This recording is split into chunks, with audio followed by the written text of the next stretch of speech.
Now let me change to some views which I think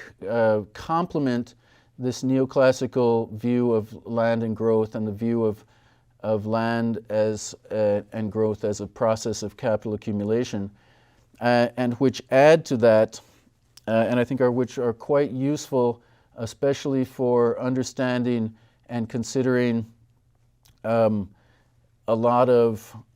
common pool resource arrangements and collective property arrangements and their contribution. And this really is thinking that in the economics arenas, often thought of as new institutional economics, and that really that property rights and markets don't just come out of nowhere and are created by fiat, by governments or others, but really that they're constructed socially based on the supply and the demand for property rights themselves. And they're based on the kind of need to, in some cases, have more property rights protection.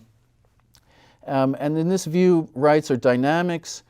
are a dynamic social construction. They can evolve or respond to different market shifts or pressures. There's a real classic example given by Dimsets in a paper from the 60s about the creation of property rights,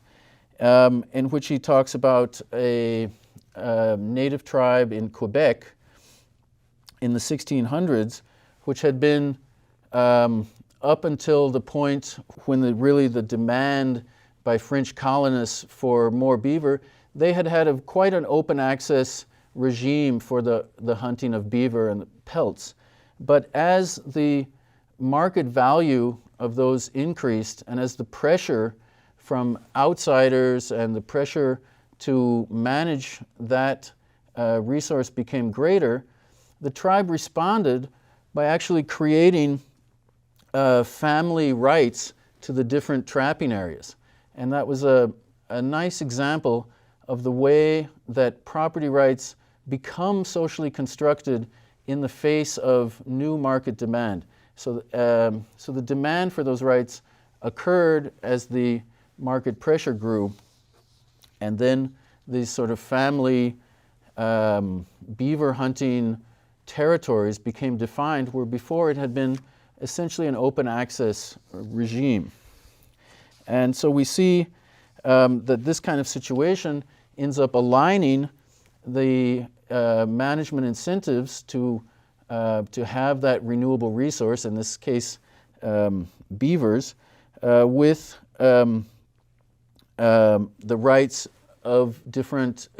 families involved, and can avoid the type of situation like a tragedy of the commons of overexploitation or degradation of the resource. So I want to extend that because particularly in the past it had been this idea of the tragedy of commons, or this idea that common pool resources are missing property rights and therefore needed to be either fully privatized or needed to be, in other cases, fully nationalized,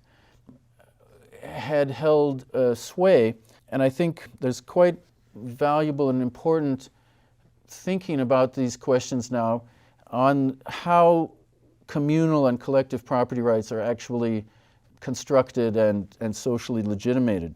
And Nobel Prize winner Elinor Ostrom has been was one of the big figures in writing and documenting these kind of arrangements.